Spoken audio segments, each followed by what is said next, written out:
반갑습니다. 지난 주일 순장 수련회 은혜 가운데 잘 마쳤는데요. 우리 순장님들 생각할 때 제일 먼저 떠오른 단어가 참하다는 단어였는데요. 생각해 보니까 우리 사랑교회 성도님들 전체가 다 참하신 것 같습니다. 우리 옆에 분 참하신 분 눈을 보시면서 이렇게 인사를 나누시면 좋겠습니다. 정말 참하십니다. 정말 참하십니다. 몇 가지 광고를 조금 더 나누겠습니다. 광고에 나간 것처럼 더사랑 제1기 사역훈련을 모집하고 있는데요. 주일 오후 3시에 이제 훈련을 시작할 계획이고요.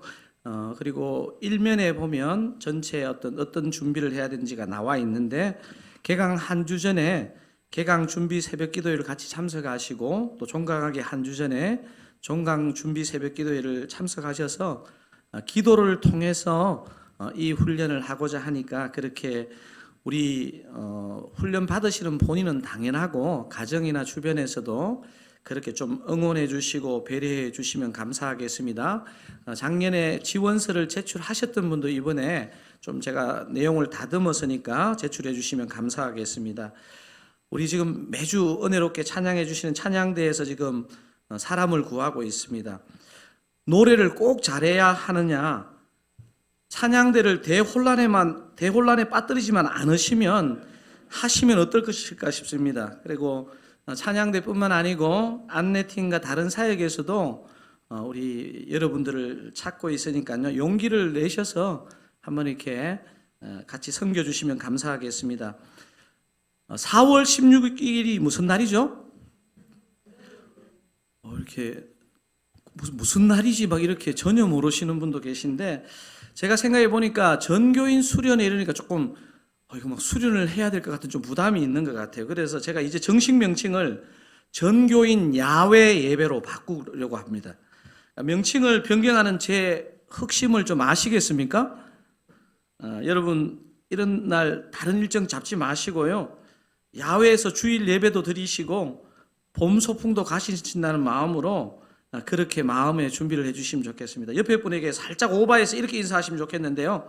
자, 옆에 분 다시 한 번만 더 보시고요. 전교인 야외 예배 너무 가고 싶어요. 빨리 하세요, 빨리. 지금 하셨습니다. 또 때문에 내가 이런 줄 알고 내가 안 했지. 그런 분 꼭 가셔야 됩니다. 하여튼 즐거운 시간이 되면 좋겠고요. 마지막 광고는 마음이 따뜻한 광고인데요. 우리 성도님 가운데 하나님 은혜가 너무 커서 너무 감사해서 우리 성도님들하고 떡을 나누고 싶다고 하십니다. 누군지 여러분들은 모르시겠지만 예배 끝나고 나가실 때 한 덩이씩 받아가시고요. 제가 얼마나 맛있는지 일부 예배 전에 혼자 제 방에서 맛있게 먹어봤습니다. 맛있으니까 여러분들 드시면서 누군지는 모르지만 더 많은 감사가 있게 해주십시오 하고 꼭 드십시오.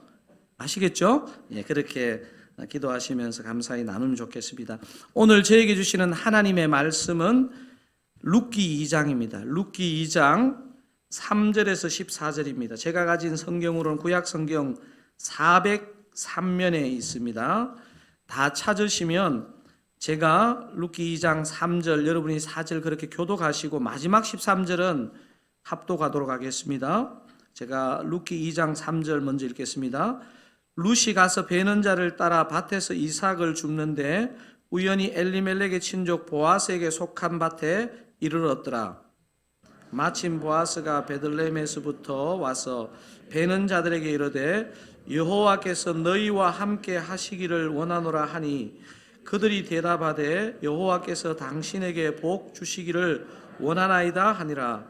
보아스가 베는 자들을 거느린 사환에게 이르되 이는 누구의 소녀냐 하니 베는 자를 거느린 사환이 대답하여 이르되 이는 나오미와 함께 모압 지방에서 돌아온 모압 소녀인데 그의 말이 나로 베는 자를 따라 단 사이에서 이삭을 줍게 하소서 하였고 아침부터 와서는 잠시 집에서 쉰 외에 지금까지 계속하는 중이니이다. 보아스가 룻에게 이르되 내 딸아 들으라. 이삭을 주우러 다른 밭으로 가지 말며 여기서 떠나지 말고 나의 소녀들과 함께 있으라. 그들이 베는 밭을 보고 그들을 따르라. 내가 그 소년들에게 명령하여 너를 건드리지 말라 하였느니라. 목이 마르거든 그릇에 가서 소년들이 기로운 것을 마실지니라 하는지라. 룻이 엎드려 얼굴을 땅에 대고 절하며 그에게 이르되 나는 이방 여인이거늘 당신이 어찌하여 내게 은혜를 베푸시며 나를 돌보시나이까 하니, 보아스가 그에게 대답하여 이르되 내 남편이 죽은 후로 내가 시어머니에게 행한 모든 것과 내 부모와 고국을 떠나 전에 알지 못하던 백성에게로 온 일이 내게 분명히 알려졌느니라. 그래서 내게 행한 일에 보답하시기를 원하며 이스라엘의 하나님 여호와께서 그의 날개 아래에 보호를 받으러 온 내게 온전한 상 주시기를 원하노라 하는지라. 함께 읽으시겠습니다. 룻이 이르되 내 주여 내가 당신께 은혜 있기를 원하나이다. 나는 당신의 하녀 중에 하나와도 같지 못하오나 당신이 이 하녀를 위로하시고 마음을 기쁘게 하는 말씀을 하셨나이다 하니라. 아멘. 제가 잘 아는 형제에게 좋아하는 자매가 생겼습니다. 저도 잘 아는 자매인데 참한 자매입니다. 이 형제와 자매는 같은 공동체 선후배였는데요. 제가 아는 형제가 그 자매와 교제를 너무 하고 싶어서 고민하다가 작전을 하나 만들었습니다. 자매는 영어 회화를 배우기 위해서 그 당시 영어 학원을 다녔는데, 형제는 자매의 강의 시간표를 미리 알아내서 자매의 강의 시간 전에 학원 로비에서 그 자매를 기다렸습니다. 오늘 룻기 본문에 나오는 표현처럼 마침 이러면서 학원 로비에 나타났고, 형제는 우연을 가장하여 나타나 자매에게 말을 걸었습니다. 이 학원에서 수업 듣니? 그 자매 말, 네, 영어 회화 수업 들어요. 오빠는 여기 웬일이세요? 그 형제가 능청스럽게 나는 여기 수업 듣는 건 아닌데 여기서 누구를 좀 만나려고 기다리는 중이야. 근데 참 신기하다. 너를 여기서 만나다니. 언제 수업 마치니? 그 순천한 자매와 2시간 강의가 영강인데 2시간 후에 마쳐요. 그 형제가 그래 잘됐다. 나도 잠깐 누구 만나면 되니까 시간이 얼추 맞겠네. 강의 마치면 커피 한 잔 마실까? 이렇게 형제가 계략을 꾸민 거예요. 이걸 누가 정죄할 수 있겠습니까? 이 만남을 시작으로 두 사람은 교제를 하게 되었고 6년 후에 결혼까지 하게 되었습니다. 그 시커먼 계략을 가진 형제가 바로 여러분의 담임 목사입니다. 거룩한 주일 죄송합니다. 무리를 일으켜서. 사람에게는 우연이 있지만 전능한 하나님에게는 우연이 없습니다. 지난 주일 본문의 끝절인 3절부터 오늘 우리가 읽었는데요. 3절과 4절을 다시 한번 그 우연히와 마침이란 단어에 강세를 두어서 한번 읽어보도록 하겠습니다. 룻이 가서 베는 자를 따라 밭에서 이삭을 줍는데 우연히 엘리멜렉의 친족 보아스에게 속한 밭에 이르렀더라. 마침 보아스가 베들레헴에서부터 와서 베는 자들에게 이르되 여호와께서 너희와 함께 하시기를 원하노라 하니 그들이 대답하되 여호와께서 당신에게 복 주시기를 원하나이다 하니라. 여러분 방금 읽었던 3절에 룻은 의도적으로가 아니라 우연히 보아스의 밭에 가서 이삭 줍기를 하게 되었죠. 룻기 2장 1절의 표현에 의하면 보아스는 어떤 사람이었습니까? 유력한 자였습니다. 예나 지금이나 유력한 자는 바쁩니다. 마침 룻이 이삭 줍기를 할 그때에 마침 그 바쁜 보아스가 그곳에 나타났습니다. 우리가 방금 읽었던 3절의 우연히, 4절의 마침은 룻과 보아스에게는 우연히와 마침이지만 우리 하나님께는 다른 것이죠. 이 우연히와 마침이란 표현에 대해서 김혜건 교수는 신적 우발성이라는 단어를 표현했습니다. 신이 의도를 가지고 만든 우연을 가장한 필연이라는 의미의 단어가 바로 신적 우발성입니다. 사람 편에서는 의도한 것이 없지만 하나님 편에서는 의도를 가지고 우리의 삶을 인도해 가고 계시다는 것입니다. 저와 여러분의 삶도 마찬가지 아닙니까? 우리 삶에서 일어나는 우연 같은 일들이 시간이 지나 영적인 눈으로 보면 주님의 오묘한 섭리의 손길이라는 것을 우리는 부인할 수 없습니다. 오늘도 일어나는 수많은 우연이가 하나님의 오묘한 섭리의 손길인 줄로 믿습니다. 룻기 첫 시간에 소개한 네덜란드의 한 목사님이 이 룻기가 얼마나 아름다운지를 이렇게 표현했는데 여러분 기억나시는지 모르겠는데 제가 자막으로 다시 한번 준비했습니다. 룻기가 어떤 책입니까? 룻기는 사사기와 사무엘서라는 딱딱한 조개껍질 사이에 끼어있는 뭐다? 영롱한 진주이다. 오늘 본문의 대사를 잘 보시면요, 이 표현이 과장이 아니라는 것을 충분히 느낄 수 있습니다. 오늘 본문은 묵상할수록 우리의 마음이 따뜻해집니다. 오늘은 일단 룻에 대한 얘기는 그냥 좀 지나가고요, 보아스에게 오늘 좀 집중을 해보도록 하겠습니다. 보아스가 왜 은혜의 사람이고 그 은혜가 어떤 모습으로 그의 삶에 나타났는지를 좀 살펴보려고 합니다. 그래서 저와 여러분이 그냥 이렇게 보지 마시고요, 어떤 사건을 취재하는 기자처럼 좀 정확하게 그렇게 보시면 더 은혜가 될 것 같습니다. 자, 오늘 본문을 통해 보아스가 어떤 사람인지 룻기 2장 1절 한 번만 더 읽어보겠습니다. 어떤 사람인지. 나오미의 남편, 지금 본문이 뜨고 있습니까? 예, 다시 읽겠습니다. 나오미의 남편 엘리멜렉의 친족으로 유력한 자가 있으니 그의 이름은 보아스더라. 보아스가 어떤 사람이라고 기록되어 있습니까? 유력한 자. 자, 이 보아스를 지칭하는 말이 유력한 자였는데요, 여러분 한 장을 건너뛰어서 룻기 3장 11절에 가면요, 이 보아스가 룻을 어떻게 지칭하는지에 제가 굵은 글씨를 넣었는데 한번 읽어보겠습니다. 룻기 3장 11절입니다. 그리고 이제 내 딸아 두려워하지 말라. 내가 내 말대로 내게 다 행하리라. 내가 현숙한 여자인 줄을 나의 성읍 백성이 다 아느니라. 룻이 어떤 여자라고요? 현숙한 여자. 여러분 한국말에서 보아스를 지칭하는 유력함과 룻을 지칭하는 이 현숙하리라는 형용사는 동의어는 아닙니다. 그죠? 그런데 신기하게도요, 히브리어 성경을 펴보면 이 두 단어가 같은 단어입니다. 우리말로 번역하면 둘 다 탁월한 이런 의미가 있습니다. 영어 성경으로 하면 excellent입니다. excellent. 이 점이 저는 묵상할수록 신비한 것 같아요. 여러분 인간적인 눈으로 보면요, 그 당시의 보아스와 이방 여인이자 남편도 없고 그 유대 땅에 와 있는 룻은요, 이 상황과 신분의 차가 어마어마합니다. 하지만 하나님 보시기에는요, 보아스도 excellent, 룻도 excellent. 이 excellent라는 아이스크림 있지 않나요?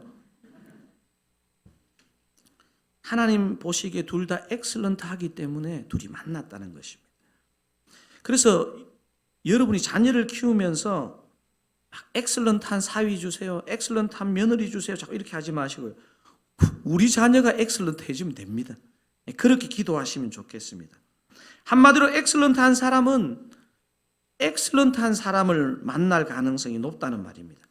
자, 탁월함, excellent함이 보아스의 삶에 어떻게 나타나는지가 오늘 설교의 포인트인데요. 자, 보아스가 탁월한 이유, 오늘 두 가지 이유를 한번 본문을 통해서 확인해 보기를 원하는데, 첫 번째 뭡니까?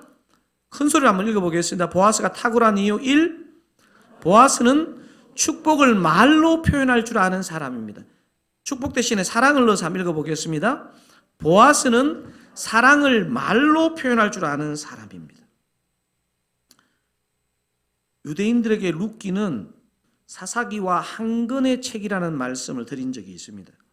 그러니까 룻기는요, 영적으로 가장 어두운 시대인 사사 시대에 쓰여진 책입니다.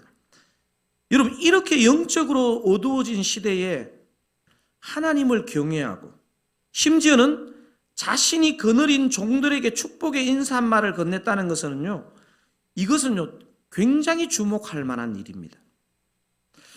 제가 미국에 살아보니까 한국 사람들은 개인적으로는 정이 많고 따뜻한데요, 이게 일로 만나면 이게 굉장히 복잡해지고 어려워지더라고요. 그래서 갑을 관계라는 단어가 생겨났지 않습니까?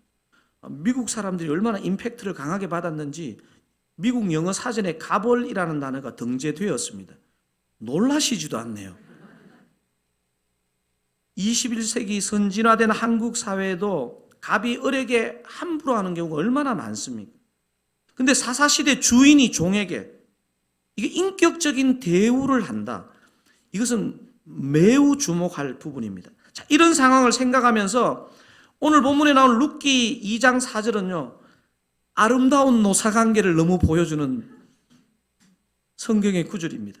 자, 우리 여기 비즈니스 하시는 우리 사장님들, 우리 좀 이게 믿음으로 한번 읽으시면 좋겠습니다. 4절 한번 큰 소리로 읽겠습니다. 마침 보아스가 베들레헴에서부터 와서 베는 자들에게 이르되 여호와께서 너희와 함께 하시기를 원하노라 하니 그들이 대답하되 여호와께서 당신에게 복 주시기를 원하나이다 하니라. 제가 이 4절을 묵상하는데요. 제 멘토이신 이찬수 목사님께서 예전에 서울 사랑의 교회에서 청소년 사회 가실 때 늘 두 가지 기도 제목을 가지고 기도하셨다는 그 말이 생각났습니다. 여러분, 북한 김정은이 제일 무서워하는 존재가 누굽니까? 바로 아시네. 중이잖아요. 그죠? 그래서 이찬수 목사님이 제가 섬기는 청소년들을 정말 사랑하게 해주십시오. 이렇게 기도하셨다는 겁니다. 그 다음 기도 제목이 저는 더 마음에 남는데요. 그 사랑을 말로 잘 표현하게 해주십시오. 뭐라고요? 그 사랑을 말로 잘 표현하게 해주십시오. 저는 목회를 할수록요, 목회자인 저에게도 이게 너무너무 중요하다는 것이 너무너무 느껴지는 거예요. 그 사랑을 말로 잘 표현하게 해주십시오. 여러분, 표현하지 않는 사랑은요, 사랑이 아닐 경우가 참 많습니다. 저와 여러분도 우리 마음의 사랑을 말로 잘 표현하시기를 주님의 이름으로 축원드립니다. 자, 보아스의 탁월한 이유가 첫 번째 뭐였다고요? 축복을 말로 표현할 줄 아는 사람이었다. 두 번째, 여러분 큰 소리로 한번 고백해 보겠습니다. 보아스는 축복을 행동으로 표현할 줄 아는 사람. 보아스 어떤 사람이었다고요? 축복을 행동으로 표현하는 사람. 여러분, 4절에서 종들과 인사를 나눈 보아스가 본문에 보면 5절에서 7절 사이에 보면 사환과 얘기하는 것으로 옮겨옵니다. 그 사환들을 통해서 룻이라는 여인에 대한 얘기를 듣게 됩니다. 자, 보아스와 사환이 나누는 얘기를 제가 한번 5절에서 7절까지 읽어드리겠습니다. 보아스가 베는 자들을 거느린 사환에게 이르되 이는 누구의 소녀냐 하니 베는 자를 거느린 사환이 대답하여 이르되 이는 나오미와 함께, 그 다음 같이 한번 읽어보실까요? 모압 지방에서 돌아온 모압 소녀인데, 잠깐만요. 어떤 소녀라고요? 모압 지방에서 돌아온 모압 소녀인데, 요 일부러 모압을 넣었습니다. 룻기 기자가 7절 한번 읽어보겠습니다. 그의 말이 나로 베는 자를 따라 단 사이에서 이삭을 줍게 하소서 하였고 아침부터 와서는 잠시 집에서 쉰 외에 지금까지 계속하는 중이니이다. 6절에서 사환은요, 모압 지방에서 돌아온 모압 소녀라고 그렇게 주인에게 강조하여 말하고 있습니다. 여러분, 우리는 이미 다 알고 있습니다. 유대인들에게 이 이방인이라는 것이 얼마나 큰 약점인지. 하지만 약점으로 작용하지 않습니다. 보니까 모압 지방에서 온 모압 여인이라서 무슨 편견을 갖고 있었는데 7절에 벌써 보니까 아침부터 와서는 잠시 집에서 쉰 외에 지금까지 계속하는 중이니, 제가 보니까요, 동서고금을 막론하고 성실한 사람은요, 임팩트가 강합니다. 제가 LA 사랑의 교회 청년부 목사로 섬길 때 그 LA 사랑의 교회도 버질 중학교라고 미국 중학교를 빌려서 사용했는데 분당 우리 교회하고 상황이 다른 게요, 무대부터 시작해서 다 금요일 날 설치해 가지고 주일날 오후와 저녁쯤 되면요, 그걸 다 철거를 해야 됩니다. 매주 그래서 합니다. 그런데 그러니까 매주 하니까 막 주일 오후나 저녁 때서 막 어떤 날은요 파김치가 돼가지고 이게 너무 힘든 거예요. 그래서 막 그리고 또 그러고 나서 학교 전체를 돌아보면서 뭐 문제가 없었는지를 확인하는데 막 어떤 날은 막 진짜 그냥 대충 하고 가고 싶은 거예요. 그런 마음이 들지 않겠습니까? 여러분 하여튼 이해를 안 해주시네요. 그 목사가 열심히 해야지. 진짜 어떤 날은 진짜 뭐 그냥 가고 싶어요. 근데요. 단 한 사람 때문에 제가 그렇게 못하는, 우리 담임 목사님이 아니고요. 그 버질 중학교를 관리하는 관리인인 베이크라는 흑인이 있었는데요. 저도 뭐 흑인에 대한 편견이 없지 않았는데, 와, 이 사람을 보면서요. 정말 성실하고 정확한 사람이에요. 그래서 제가 주일날 막 청년들하고 치우다가 막 마음속으로 그냥 대충 하고 하면 안 될까 막 이러고 싶은데 제 머릿속에 갑자기 베이크. 그래서 제가 한국에 와서도 베이커리 지나가도 그 사람이 생각나요.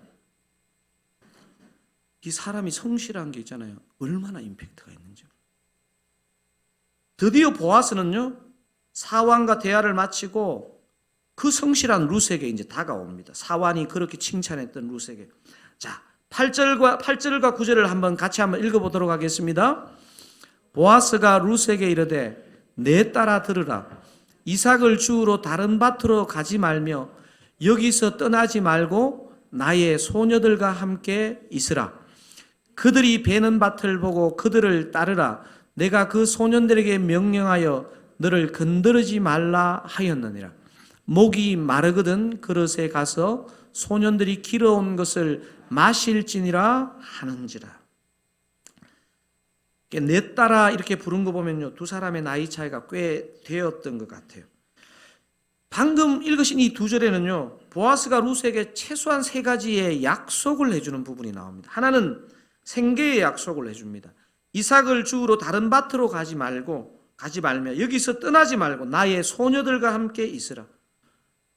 사실 우리는 이렇게 그냥 무덤덤하게 읽지만요, 이 소녀에게 이 말이 얼마나 마음에 확 박혔겠습니까? 생계가 막막한 미망인에게 또 시어머니까지 있는데 생계의 약속. 두 번째는요, 안전의 약속을 합니다. 소년들에게 명령하여 너를 건드리지 말라 하였느니라. 여성 인권이 사실은 요즘 같은 시대가 아니었기 때문에 제가 이걸 묵상하면서 이런 생각을 해봤습니다. 만약에 이 시대에 한국에서 일어난 미투 운동이 지금 룻기에서 일어났으면요, 상상하지도 못할 일이 많았을 겁니다. 아마 룻기에 나오는 사람 다 죽었을 거예요. 놀라가지고. 그렇게 유대인도 아닌 모함 여인이었으니 이 여인조차도 사실은 이게 그냥 나가서 그냥 좀 시간이 남아도니까 죽는 게 아니고요. 이거는 정말 안전을 그냥 걸고 하는 일입니다. 세 번째, 복지의 약속도 합니다. 목이 마르거든 그릇에 가서 소년들이 길어온 것을 마실지니라. 여러분 눈빛이 보니까 하나도 감동을 안 하는데요, 저는 너무 감동이 됩니다. 왜냐하면 이 잘 나가는 주인이 뭐 거기 와서 허락해 준 것만 해도 보통 그냥 자기가 선을 베푼 건데, 목이 마르거든 그릇에 가서 소년들이 길어온 것을 마실지니라. 그런데요, 룻이라는 여자를 보면요, 참 이 지혜가 있는 것 같아요. 말에 감사한 마음도 많았지만 이 연약한 남편도 보호자도 없는 여인으로서 마음에 상당히 부담이 있었을 것 같아요. 제가 10절을 한번 읽어보겠습니다. 룻이 엎드려 얼굴을 땅에 대고 절하며 그에게 이르되 나는 이방 여인이거늘 당신이 어찌하여 내게 은혜를 베푸시며 나를 돌보시나이까 하니. 최대한 예의를 갖추고는 있지만요, 마음에 이분이 남자잖아요. 흑심이 있는 것은 아니죠. 이런 것을 예의를 갖춰서 이렇게 표현했어요. 자, 이 질문에 보아스도 정말 엑셀런트한 사람이에요. 11절에 보아스의 대답을 우리 한번 큰 소리로 한번 읽어보겠습니다. 보아스가 그에게 대답하여 이르되 내 남편이 죽은 후로 내가 시어머니에게 행한 모든 것과 내 부모와 고국을 떠나 전에 알지 못하던 백성에게로 온 일이 내게 분명히 알려졌느니라. 내가 이렇게 호의를 베푸는 것은 당신의 한 그 선행, 그것을 내가 알고 있다는 것입니다. 보아스가 한 가지 더 중요한 것을 말하는데 12절은 제가 읽겠습니다. 여호와께서 내가 행한 일에 보답하시기를 원하며 이스라엘의 하나님 여호와께서 그의 날개 아래 보호를 받으러 온 내게 온전한 상 주시기를 원하노라 하는지라. 보아스는 룻의 선택이요, 단순히 시어머니한테 잘했다 이게 아니고 믿음의 선택인 것을 알아봤습니다. 그래서 룻의 그 믿음의 선택에 대해서 하나님께서 반드시 보상해 주실 것을 축복하는 내용이 지금 12절에 기록되고 있습니다. 그렇습니다. 궁극적으로 한 사람에게 벌과 상은 주님께서 주시는 것입니다. 하지만 오늘 본문의 보아스를 보면서 저와 여러분이 중요한 진리 하나를 붙잡아야 합니다. 심판도 보상도 궁극적으로 하나님이 하시지만요, 사람을 통해 하실 때가 많다는 것입니다. 하나님의 더 사랑, 첫 번째 우리가 아는 더 사랑을 아는 자는 저와 여러분이 계속 나누고 있는 세 번째 더 사랑, 주변 사람을 향한 보상의 통로, 축복의 통로, 사랑의 통로가 된다는 사실입니다. 저는 분당우리교회에 있을 때부터 이 미셔널 처치, 미셔널 라이프에 대해서 교회적으로도 많이 고민했었고 저도 많이 고민했습니다. 옛날에 그래서 이찬수 목사님과 몇몇 전문가들과 미셔널 다이얼로그라는 것을 이 미셔널 처치라는 것을 표방하기 전에 이게 진짜 성경적인지 학문적으로 점검된 건지 하기 위해서 같이 다이얼로그를 한 적이 있었는데요. 제가 그때 그런 마음에 목사지만 불현듯 이런 질문이 생겼습니다. 하나님이 진짜 살아계신데 아프리카에 저렇게 무고한 아이들이 지금도 그렇게 많이 죽어가는 것이 그것은 왜일까? 하나님이 지금도 살아계신데 저렇게 오랫동안 북한이 폐쇄되어서 많은 아이들이 굶어 죽는 것은 왜인가인 의문이 들었습니다. 여러분 어떻게 생각하십니까? 제가 이것을 가지고 참 많이 고민하고 묵상하는데요, 분명한 하나의 깨달음을 주님이 주셨습니다. 아프리카의 수많은 아이들의 죽음, 북한의 수많은 아이들이 기아로 죽는 죽음에 대한 이유를 제가 다 알 수는 없지만요, 분명한 한 가지는 뭐냐면요, 풍요한 우리가, 조금이라도 더 풍요한 우리가 그들을 도와라는 주님의 뜻이 그 안에 있다는 것입니다. 성경을 읽을 때 우리가 항상 염두에 대한 관점이 뭐냐면요, 이 미셔널 라이프의 관점입니다. 여러분 유대민족도 그랬고요, 교회도 그렇고요, 성경이 그렇게 미셔널하게 쓰여졌다는 것을 놓치면요, 우리의 정체성을 잃어버리게 되는 것입니다. 그래서 여러분의 귀한 마음을 담아서 여러분이 이 튀르키예를 돕는 헌금을 700만 원 가까이 해가지고 지피 선교회를 통해 지진으로 고통받는 튀르키예에 잘 전달했습니다. 이번 주 중에는요, 구미 동장님들이 직원 몇 분과 함께 저를 방문했습니다. 개척교회인 드사랑교회가 작년 하반기 때 이불도 전달하고 김장도 전달하고 막 도와줘서 너무 고맙다고 막 이야기하는데 저는 한 일이 하나도 없는데, 여러분 앞으로 좀 이런 칭찬 좀 듣게 해주세요. 목사는 한 게 하나도 없는데 너무 고맙다는 얘기. 마음에 제가 막 감사와 감격과 도전이 밀려왔습니다. 사랑하는 드사랑교회 성도님 여러분, 우리가 드사랑교회잖아요. 우리가 해외 선교사로 나가지는 못할지라도 저와 여러분의 삶이 미셔널 라이프가 되어야 할 줄로 믿습니다. 우리가 속한 곳에서, 구미동과 정자동에서, 또 우리 이 땅에 어려움을 겪는 우리 이 민족에게, 또 열방의 성도들에게, 열방의 하나님의 백성이 되어야 될 사람들에게 축복의 통로가 되기를 바랍니다. 창세기 12장 아브라함에게 주신 복이 바로 이 복 아닙니까? 내가 너로 큰 민족을 이루어 내게 복을 주어 내 이름을 창대하게 하리니 너는 뭐가 될지라? 복이 될지라. 뭐가 될지라?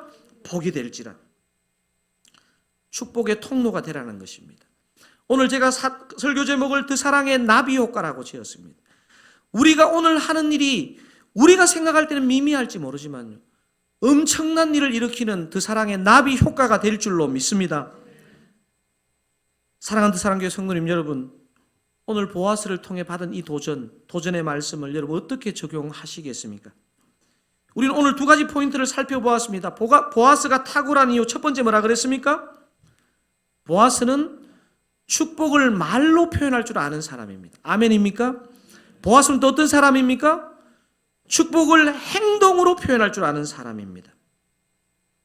저와 여러분이 오늘 말씀을 정리하면서요, 교회 안에 한 사람, 교회 밖에 믿지 않는 한 사람을 꼭 한번 떠올리면 좋겠습니다.